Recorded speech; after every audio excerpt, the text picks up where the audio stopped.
Hey everybody, Sneaky Narcotic, back at it again with another YouTube video. I am excited to do some more spoilers today, so let's get right on into it. But before we do, I'd like you guys to like, share, and subscribe. It would mean a lot to me. I just reached my 40th subscriber, which is awesome if I can say such things. Only 960 more to go, and then I can be a well, not full-time, but I can be a monetized YouTuber, and that would be awesome for me, a big dream of mine. Anyways, let us get into some more spoilers, starting today off with Chandra Pyrohelix. One generic, one red, instant common. Chandra Pyrohelix deals 2 damage divided as you choose amongst 1 or 2 targets. And the flavor text reads, "Now that I've dealt with your little toys, I can focus on the real problem. You, Chandra Nalar to Dovin Bon." As I'm sure you can see from the thumbnail, a lot of the spoilers today are going to be about Dovin Bon and Chandra Nalar, and it's really interesting. Just to give you a quick background, Dovin Bon wants full control and thinks that everything should be at perfection and be a total Disneyland world. Chandra Nalar, her mother, in fact, caused an uprising against Dovin Bon at the Grand Inventors Fair in Kaladesh. As far as I remember from the lore, that's what happened, and I don't remember if she lived or died, but that's basically their whole relationship is, I assume she died because she's really hurt about it. As far as the card goes, this reminds me of a card called Dual Shot, and it basically did the same thing, but, you know, it's still good, I guess, to be able to divide damage. Pretty good. It's a shock for an extra mana that can hit 2 targets instead, but deal 1 less damage. So I don't know. It really depends on how you're playing and who you're playing against. As far as Law-Rune Enforcer, 1 white mana. Pardon me, I don't know what's going on with that. Law-Rune Enforcer, 1 white mana, creature, human, soldier. It is a common. 1 generic mana, and tap it. Tap target creature with converted mana cost 2 or greater. See that no one enters or leaves New Prov today, and notify me at once of any Planeswalker activity. Dovin Bon, and it is a 1/2. So a 1/2 for 1 is actually kind of good, especially for a common. I do like its little pacification, being able to tap a creature. You could honestly, I could see this going with like a card like Verity Circle for some drawing. Basically pay 1 generic mana and tap a creature to draw a card. It's not that bad, but as far as like sealed and limited, I definitely see this working out. You know, you can tap down their big creature. This gets rid of the threat of Ghalta, for instance, and cards like that. So, I think it takes care of Stompy for sure, because Stompy normally has 1 creature or 1 or 2 creatures at a time that are just big monstrous threats. But at the same time, I wish it's a common. Oh, excuse me. Sorry, I've been a little sick, so that was. Anyways, it's a common, so I can't ask for too much. But I do wish that it was like. I kind of wish you didn't have to pay that 1 mana. Although this isn't bad. Anyways, let's continue. Saheeli's Silverwing, 4 generic mana, artifact creature Drake. It is a common. It has flying. When Saheeli's Silverwing enters the battlefield, look at the top card of target opponent's library. Track the source of those thopters, Saheeli told her creation, and feel free to snack on as many as you want. And it is a 2/3 for 4 mana with flying. That whole ability, being able to see the top, when it enters the battlefield, looking at the top of target opponent's library, that's interesting to me. I wish there was like some interaction other than just seeing it, but that's still pretty good for an artifact, because artifacts don't normally have that ability, or anything close to it. Normally it's like a Dimir color or a black creature like Bantu, but I do think that's interesting for a common to have, and maybe this could see play in Pauper. Information is always good. Even if it's just one card, it's really good to know your opponent's hand. So anyways, let's continue. Jaya's Greeting. 1 generic, 1 red, instant common. Jaya's Greeting deals 3 damage to target creature, and then you scry 1. The flavor text reads, we have visitors. Well, it'd be rude not to give them a traditional Controll keep welcome. I don't know too much about Jaya, so I don't know what Controll keep is. And I please screw me in the comment section, because I really wish I did. Or, tell me. But anyways, it's interesting to see that the old Pyromancer still has her wits about her and is able to deal some damage to these laser tap internals. It is a lightning strike that only deals damage to creatures, not any target, but you can scry 1. And that's very interesting in red, because red doesn't get that whole power of scrying often. And being able to make sure, especially in like mono red, that your lands aren't just continually getting land screwed, that's really good for scrying. Or that's really good to have. Anyways, let's go on to the next one here. Domri's Ambush. 1 red, 1 green, sorcery, uncommon. Put a +1/+1 counter on target creature you control. Then that creature deals damage equal to its power to target creature or planeswalker you don't control. When civilization teeters on the brink, I'll be there to kick it the rest of the way. So I like Domri. I did think that he was going to be on the good side. Turns out he's purely evil and an idiot. But anyways, so I really like this little prey upon kind of card. Ravenous Bite, I guess, is a better way of putting it. A booster creature, and then lets you hit a creature or planeswalker. It doesn't even say that they trade if it's a creature, and so that's pretty good. We kind of need some planeswalker hate cards, don't we, right now? So anyways, let's keep on going with Awakening of Vitu-Ghazi. 3 generic, 2 green, instant, rare. Put 9 +1/+1 counters on target land you control. It becomes a legendary 0/0 elemental creature with haste named Vitu-Ghazi. It's still a land. The Eternal Armies advanced on Vitu-Ghazi. At Nissa's command, Vitu-Ghazi advanced on them. So this is very interesting. I wish I knew a little bit more about Ravnica to know what Vitu-Ghazi is. I assume it's some type of like Golgari looking thing. It's either that or the Conclave. I can't really tell right now, but it's one of those. It's either between Selesnya and or Golgari.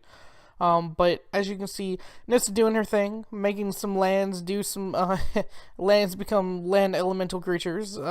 Pretty cool though. Like for 5 mana, you get a 9/9 with haste. This could close out the game pretty easily, and like a lot of times, well, I guess maybe not once the new standard sets in, but I feel like at least in the beginning, you'll catch some people off guard because they're not going to expect a 9/9 elemental creature with haste. Granted, it doesn't have trample, so it can be blocked by a 1/1 little crappy zombie eternal or whatever. So that is something to think about, and it does not give it indestructible. That's another thing to think about. Another thing, last thing to think about. This does make a legendary elemental creature with a name. So if you get more than one of these in your hand, it's not that great to see. But yeah, that's the last thing I'd like to say on that. Let's keep on going with Vizier of the Scorpion. 2 generic, 1 black creature zombie wizard. It is an uncommon. When Vizier of the Scorpion enters the battlefield, amass 1. And then zombie tokens you control have Death Touch. His blessing is a curse. 1/1. So I do wish this had more of a body. It does give your creatures your zombies Death Touch. Although you could just use Dread Baron, which already does that to begin with. But hey, that's fine. Another zombie-esque lord that helps out with this whole amass theme. I do not like that they don't have a way to spread out zombies. I mean, I feel like there are some ways in standard right now. I can couldn't tell you of any because I don't play zombies too often, but I wish they had more ways of just making more zombie tokens and flooding the board with these Death Touch flying menacer life. Well, I don't think. Tessa Karlov can give them lifelink, I believe. But anyways, that would be pretty cool in my opinion. Let's continue. Chandra's Triumph, 1 generic, 1 red, instant, uncommon, and as you saw from the thumbnail, this is the card I'd like to pay attention to just at least a little bit. Chandra's Triumph deals 3 damage to target creature or planeswalker an opponent controls. Chandra's Triumph deals 5 damage to that permanent instead if you control Chandra's planeswalker. Her triumph came not from achieving her ideal self, but from rejecting the idea of perfection. So if you've been reading along with me, just to preface this a little bit, Wizards of the Coast has been over the spoiler season, in its entirety, and they're releasing it by storyline, basically. And so, this whole time, Dovin Bond's kind of been mocking her for not being a master of her craft, being a master of pyromancy, and I mean, even back on Kaladesh, he kind of did the same thing, and that's the reason why she sought out like a master pyromancer like Jaya. But as you can see here, she's not really supposed to be. She's not supposed to have a perfection like Jaya. She's supposed to be the immolating flame, what's the other one that I can't think of right now? But anyways, so, she's supposed to be kind of like this crazy pyromancer that's supposed to have more output than Jaya, and it's supposed to, like, area of effect type of pyromancer. But anyways, as you can see in the background, she has defeated Dovin Bond. Now, granted, this isn't for sure, but, like, if you look, he's pretty much wrapped around by these fire bindings, and his servos are dying, and so I think that she has defeated him. Now, I don't know if he like, you gotta think, with all that fire, he's dead, right? You know? So, anyways, as far as the card goes, deals 3 damage to target creature or planeswalker and opponent controls. That actually, if I'm not mistaken, kills off a great amount of these new planeswalkers. A lot of them start off at like 3, if I'm not mistaken. I don't have my phone on me, otherwise I'd double check the facts. I think Dovin himself starts off at 5, which is interesting. The second part is able to do that 5 damage to him instantly. And as long as, of course, you have Chandra out, because she has to do the damage to him to kill him. And so anyways, that's my thought. He's dead. Martyr For The Cause, 1 generic, 1 white, creature, human, soldier. It is a common. When Martyr For The Cause dies, proliferate. If I am to die in the service, there is no more worthy fight than this. Amen, brother. And as you can see, Selesnya Conclave right there on the belt.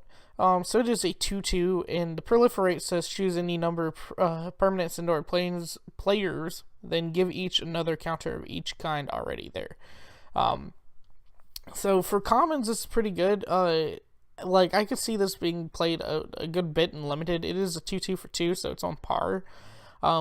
Plus having the ability, while we're also going to get a planeswalker per pack, which means per draft, we'll probably get 3 planeswalkers, and per sealed event, we'll probably get 6 planeswalkers, as long as they're in our colors.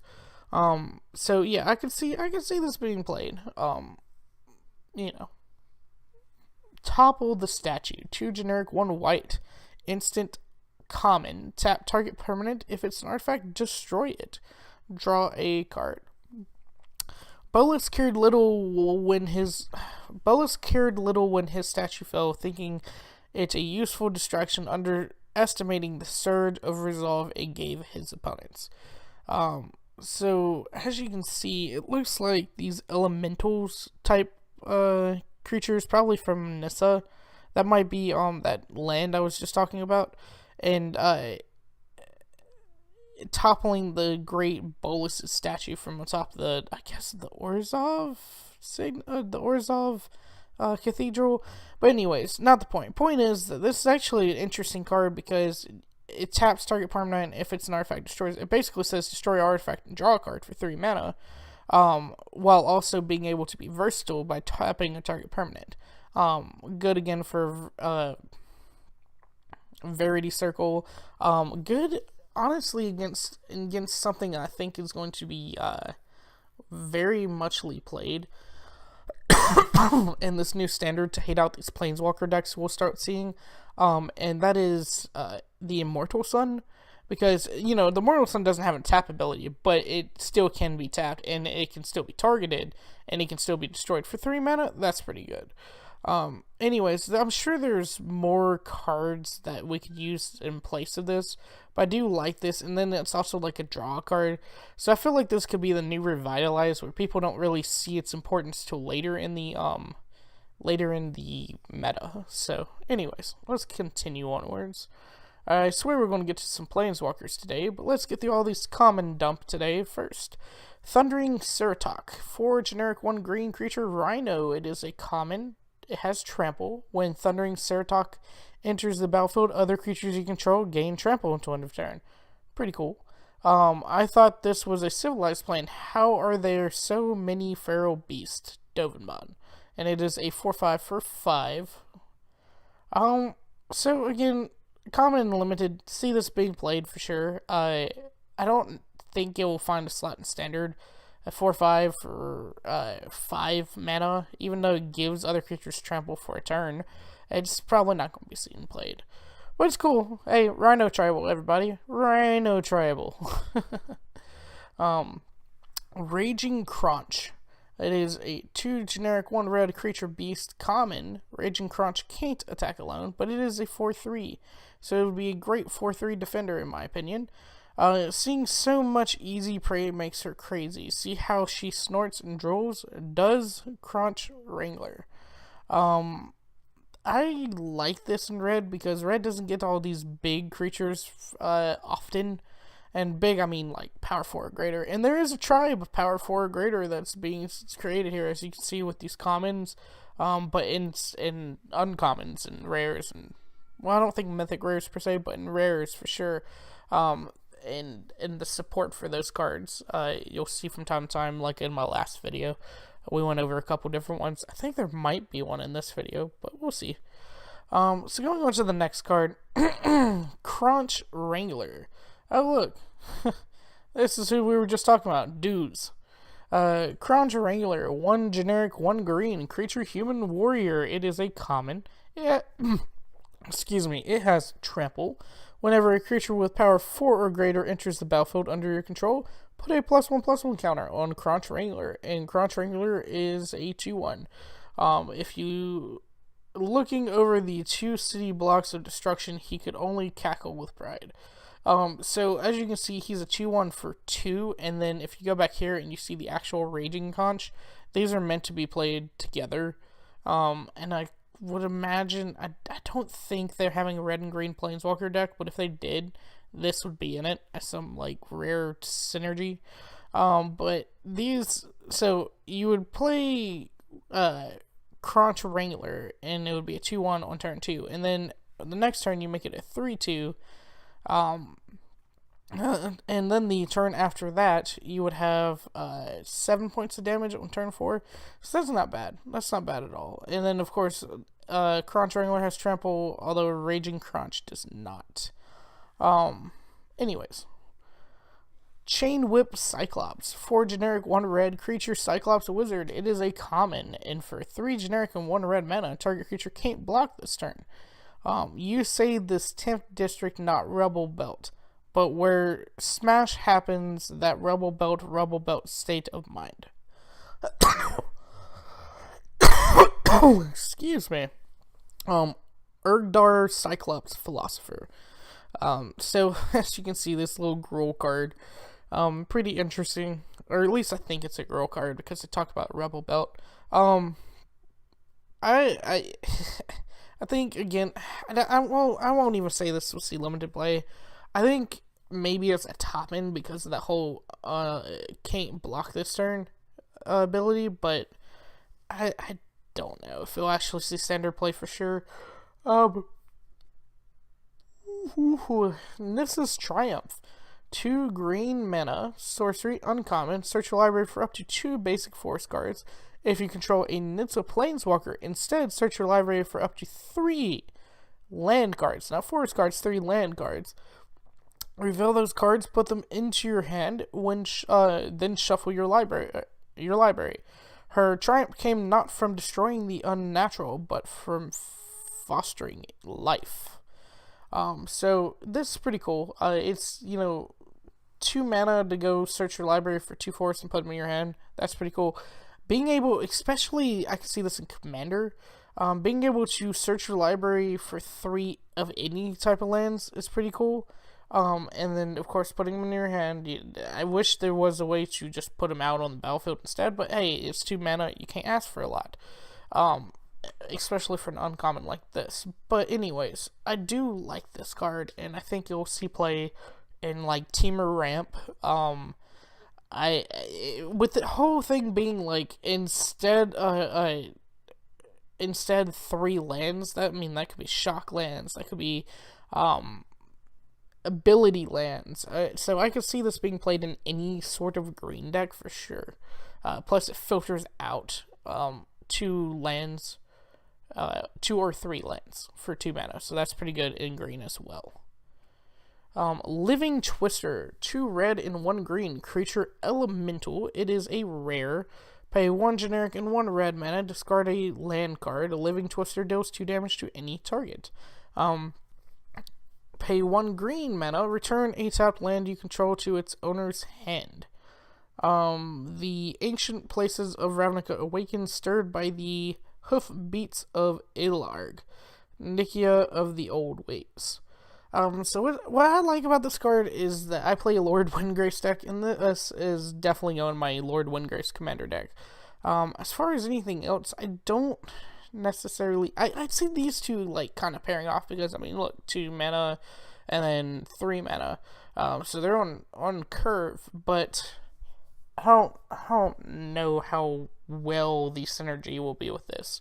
So it's interesting to see maybe a Lands Matter deck coming out of War of the Spark. We do have Sylvan Library still in Standard. We have Crucible of Worlds to be able to play your lands from your graveyard. So being able to discard a land is not bad. We'll have to see what the meta brings. Interestingly enough, Ilharg, the Raze-Boar, 3 generic, 2 red, legendary creature boar god. It's a boar god, guys. A god. It is a mythic rare with trample. When Ilharg, the Raze-Boar, attacks, you may put a creature card from your hand onto the battlefield tapped and attacking. Return that creature to your hand at the beginning of your next end step. When Ilharg, the Raze-Boar, dies or is put into exile from the graveyard, you may put it into its owner's library 3rd from the top instead. It is a 6/6 for 5 mana with trample. That's pretty good. The whole ability to be able to put a creature onto the battlefield tapping, and it's tapped and attacking. That's pretty good if you have, like, enter the battlefield effects, or even if it's like some trick play to get in that last bit of damage. You could have a Goreclaw, and then Goreclaw is pretty good with this too. So I like this card. It's a boar god. What's not to like, I would like to mention that the Raze-Boar is what Nikia predicts will take down Domri. And so this will be interesting to see what happens here. Heads up, it doesn't happen today. Dovin, Hand of Control, 2 generic and a hybrid mana of white or blue. Legendary Planeswalker Dovin. It is an uncommon artifact, instant, and sorcery spells your opponent's cast costs 1 more to cast. A -1 ability until your next turn. Prevent all damage that would be dealt to and dealt by targeted permanent an opponent controls. And it is a 5 loyalty creature. See, look, exactly what I was talking about. Chandra's Triumph is definitely... Chandra killed him. Chandra definitely killed him. Anyways, I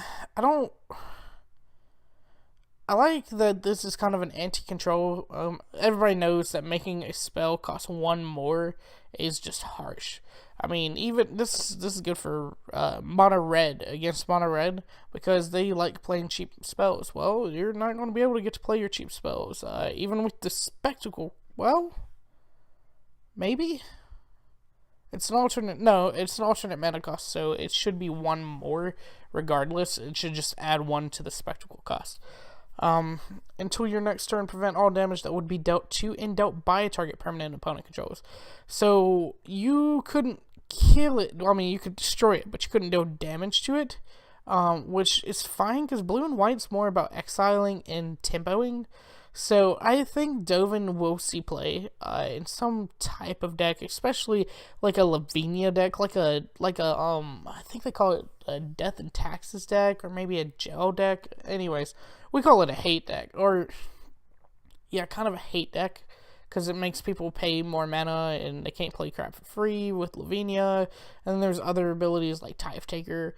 So I can see this in some sort of hate deck. And then like Argave is here, making them have to, pay mana to attack. So that's pretty good. I like Dovin. Saheeli, Sublime Artificer, 1 generic, 2 hybrid mana of red or blue. Legendary Planeswalker Saheeli. It is an uncommon. Whenever you cast a non-creature spell, create a 1/1 colorless servo artifact creature token. It is it has -2 ability. Target artifact you control becomes a copy of another target artifact or creature you control until end of turn, except it's an artifact in addition to its other types. And then you have loyalty of 5 to start off with. So being able to make an artifact you control become a copy of any, artifact or creature, that's pretty good. Because, she already makes servos. That's the other thing. Whenever you cast a non-creature spell, she makes a servo. So what I could see happening with this, in some weird way, this could run with what was the cards I'm thinking of? Replicate, quasi-duplicate, what's that card that makes the stupid birds? I made a deck like this, where I wish I could think of Mistcloak Herald. No, not Mistcloak Herald. Anyways, it's this wizard that makes 1/1 birds, whenever you cast an instant or sorcery. Well, if you have Saheeli out, I think he's 4 mana, Saheeli's 3. So if you have Saheeli out, you're making a 1/1 servo and a 1/1 bird every single time you make you cast a non-creature spell. Well, cast an instant or sorcery. She says non-creature spell, he doesn't. And then you can target artifact you control and become a copy of that particular card, and then continuously make more and more birds and just flood out the board with a crap ton of birds and artifact and servos. I can see it. It'd be pretty cool in my opinion, and I'm definitely going to make that deck. Jaya, Venerated Firemage, 4 generic, 1 red, legendary Planeswalker Jaya. It is an uncommon. If another red source you control would deal damage to a permanent or player, it deals that much damage +1 to that permanent or player instead. It has a -2 ability, where Jaya Venerated Firemage deals 2 damage to any target. It has a loyalty of 5. So, if another red source you control would deal damage to a permanent or a player.